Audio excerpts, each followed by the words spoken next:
Exam हुआ था वो भी बहुत बड़ा एग्जाम था, कई फेजेस में हुआ था, 4 या 5 फेजेस में हुआ था। बीपीएससी का भी एग्जाम हुआ है जो सबसे महत्वपूर्ण एग्जाम है स्टेट का। तो ये प्रभावकारी ढंग से, अच्छे ढंग से नए नए इनोवेशंस लाए गए हैं उसमें। जैसा कि अभी आपने देखा कि 3 घंटे पहले कौन सा पेपर खुलेगा वो किसी को जानकारी नहीं है, किसके हाथ में कौन सा पेपर लगेगा। तरह तरह के इनोवेशंस को इंट्रोड्यूस किया जा रहा है सो दैट हम जो लीक कराने वाला जो गैंग है उससे हम 2 कदम आगे रहें ताकि उनकी मंशा को हम विफल कर सकें। स्काई न्यूज़ फाउंडेशन देख रहे हैं आप, मैं हूं अनिल। बिहार पुलिस मुख्यालय में अब शनिवार के दिन नए डीजीपी ने पदभार ग्रहण किया है। दरअसल बिहार डीजीपी के पद पर विनय कुमार को यहां लाया गया है, जिन्होंने आज पदभार ग्रहण किया है। और वहीं डीजीपी बनते ही विनय कुमार ने सख्त तेवर इख्तियार करते हुए अपने पूरे पुलिस महकमे को क्या कुछ संदेश दिया है, छोड़े जाते हैं हम उनके बातों के साथ। इनकाउंटर एक संयोग है। इनकाउंटर कोई ऐसा नहीं होता है कि आपको अपराधी मिल गया और उसको इनकाउंटर एक नैसर्गिक और प्राकृतिक एक घटनाक्रम है कि आप कहीं जा रहे हैं, आप पे गोली चली तो आप आत्मरक्षार्थ गोली चलाते हैं, मुठभेड़ होता है, आप भी घायल होते, वो भी घायल होते।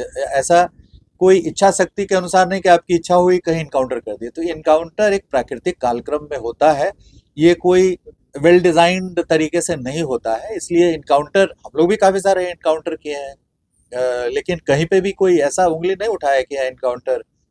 मुझे याद है कुंदन जी सीतामढ़ी एसपी थे, हम मोतिहारी एसपी थे, तो मधुबन थाने पे नक्सलियों का भारी इनकाउंटर दिन के 1 बजे हुआ था।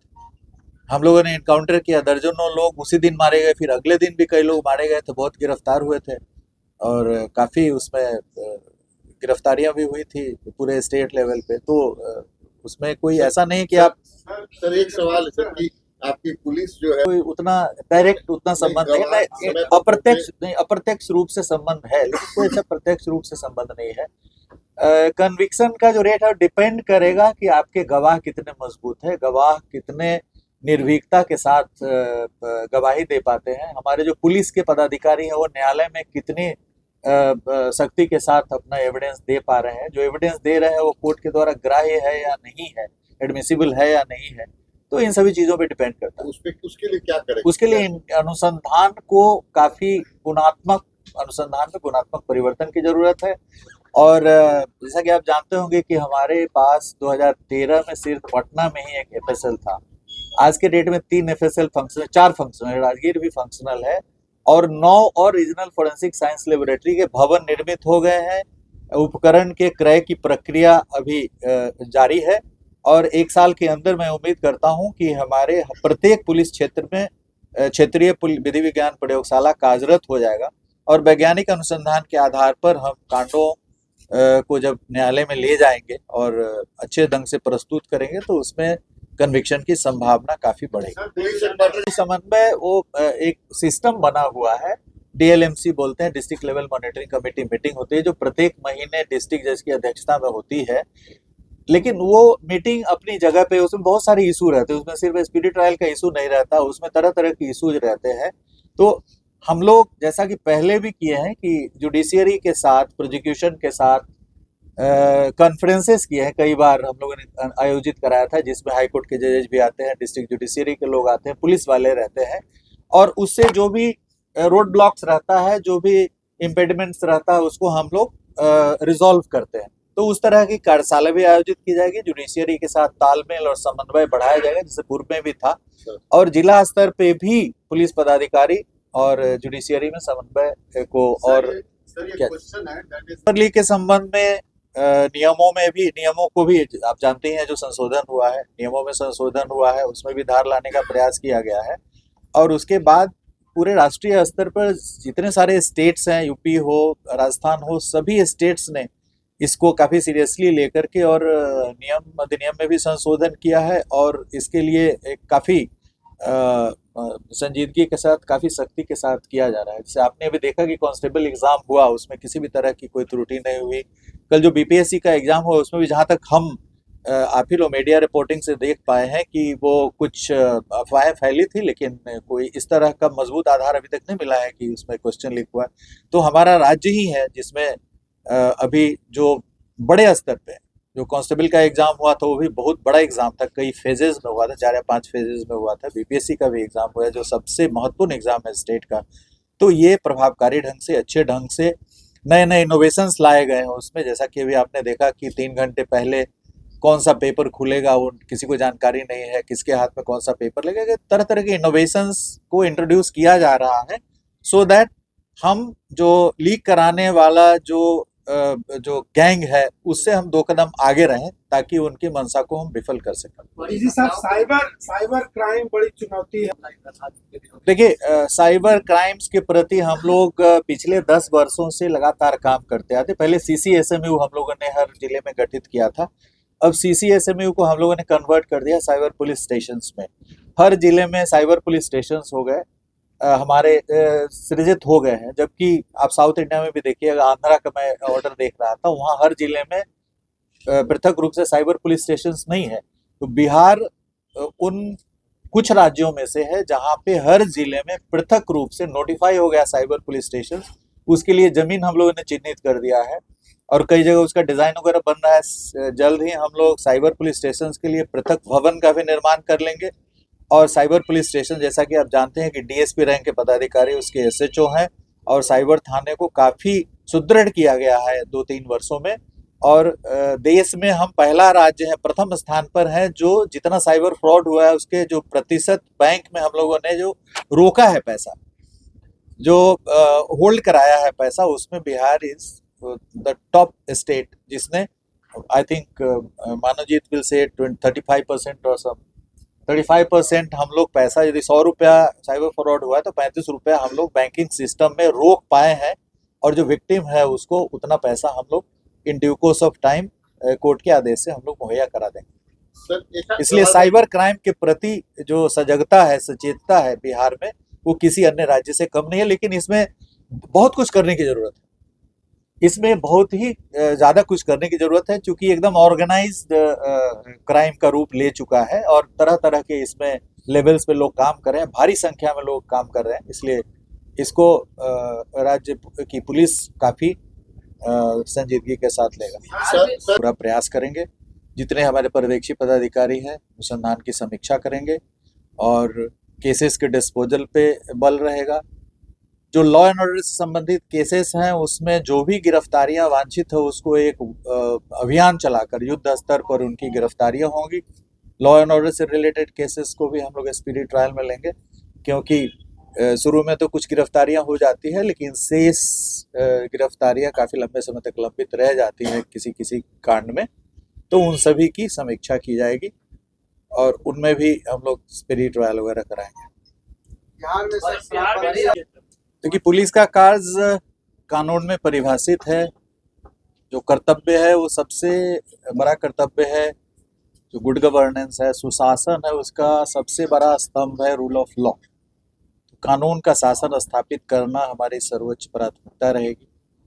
कानून के शासन को स्थापित करने के लिए जितने भी नियम, परिनियम, अधिनियम है, सभी को प्रभावकारी ढंग से लागू किया जाएगा और अपराधियों पर काफ़ी सख्त नकेल कसा जाएगा और अपराधियों पर चतुर्दिक दिशा से प्रयास किया जाएगा।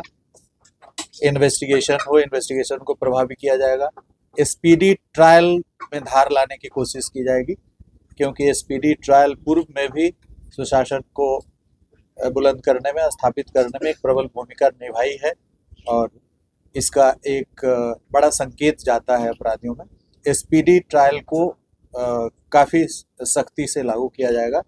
जो भी वेल डिटेक्टेड केसेस हैं, अच्छे ढंग से उद्भेदित केसेस हैं जिसमें साक्ष्य की प्रचुरता है, उन कांडों को चिन्हित कर उसको स्पीडी ट्रायल के तहत लिया जाएगा। जो भी गंभीर कांड है जिससे लॉ एंड ऑर्डर प्रभावित होता है।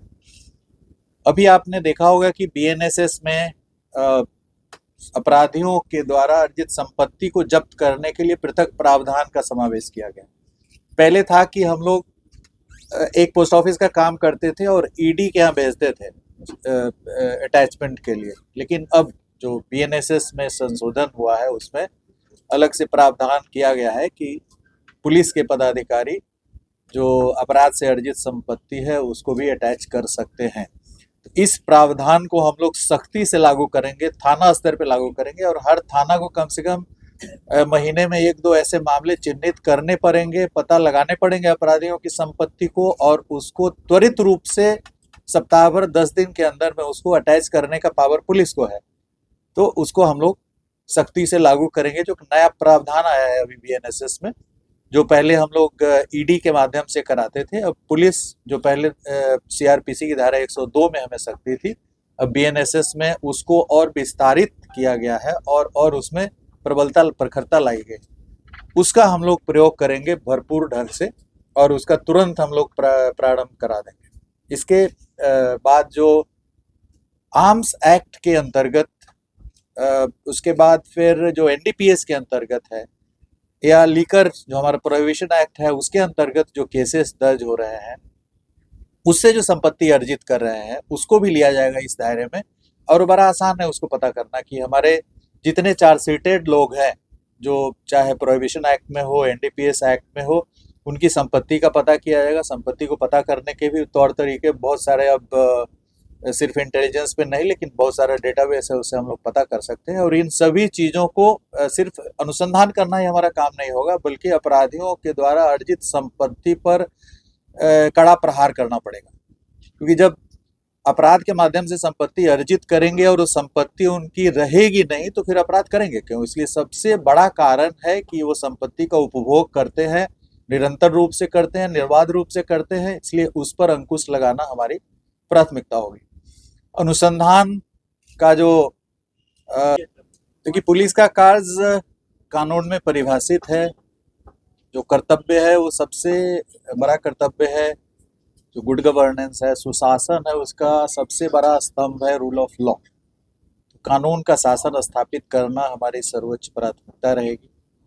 कानून के शासन को स्थापित करने के लिए जितने भी नियम, परिनियम, अधिनियम है, सभी को प्रभावकारी ढंग से लागू किया जाएगा और अपराधियों पर काफ़ी सख्त नकेल कसा जाएगा और अपराधियों पर चतुर्दिक दिशा से प्रयास किया जाएगा। इन्वेस्टिगेशन को प्रभावी किया जाएगा। स्पीडी ट्रायल में धार लाने की कोशिश की जाएगी, क्योंकि स्पीडी ट्रायल पूर्व में भी सुशासन को बुलंद करने में, स्थापित करने में एक प्रबल भूमिका निभाई है और इसका एक बड़ा संकेत जाता है अपराधियों में। स्पीडी ट्रायल को काफ़ी सख्ती से लागू किया जाएगा। जो भी वेल डिटेक्टेड केसेस हैं, अच्छे ढंग से उद्भेदित केसेस हैं जिसमें साक्ष्य की प्रचुरता है, उन कांडों को चिन्हित कर उसको स्पीडी ट्रायल के तहत लिया जाएगा। जो भी गंभीर कांड है जिससे लॉ एंड ऑर्डर प्रभावित होता है। अभी आपने देखा होगा कि बीएनएसएस में अपराधियों के द्वारा अर्जित संपत्ति को जब्त करने के लिए पृथक प्रावधान का समावेश किया गया। पहले था कि हम लोग एक पोस्ट ऑफिस का काम करते थे और ईडी के यहाँ भेजते थे अटैचमेंट के लिए, लेकिन अब जो बीएनएसएस में संशोधन हुआ है उसमें अलग से प्रावधान किया गया है कि पुलिस के पदाधिकारी जो अपराध से अर्जित संपत्ति है उसको भी अटैच कर सकते हैं। तो इस प्रावधान को हम लोग सख्ती से लागू करेंगे, थाना स्तर पे लागू करेंगे और हर थाना को कम से कम महीने में 1-2 ऐसे मामले चिन्हित करने पड़ेंगे, पता लगाने पड़ेंगे अपराधियों की संपत्ति को और उसको त्वरित रूप से सप्ताह भर 10 दिन के अंदर में उसको अटैच करने का पावर पुलिस को है। तो उसको हम लोग सख्ती से लागू करेंगे। जो नया प्रावधान आया है अभी बीएनएसएस में, जो पहले हम लोग ईडी के माध्यम से कराते थे, अब पुलिस जो पहले सीआरपीसी की धारा 102 में हमें सख्ती थी, अब बीएनएसएस में उसको और विस्तारित किया गया है और उसमें प्रबलता प्रखरता लाई गई।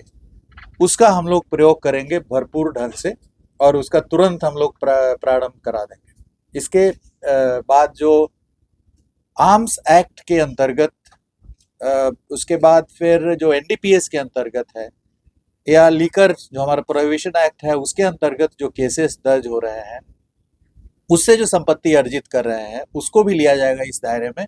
और बड़ा आसान है उसको पता करना कि हमारे जितने चार्जशीटेड लोग हैं, जो चाहे प्रोहिबिशन एक्ट में हो, एनडीपीएस एक्ट में हो, उनकी संपत्ति का पता किया जाएगा। संपत्ति को पता करने के भी तौर तरीके बहुत सारे, अब सिर्फ इंटेलिजेंस पे नहीं, लेकिन बहुत सारा डेटाबेस है, उससे हम लोग पता कर सकते हैं। और इन सभी चीज़ों को सिर्फ अनुसंधान करना ही हमारा काम नहीं होगा, बल्कि अपराधियों के द्वारा अर्जित संपत्ति पर कड़ा प्रहार करना पड़ेगा।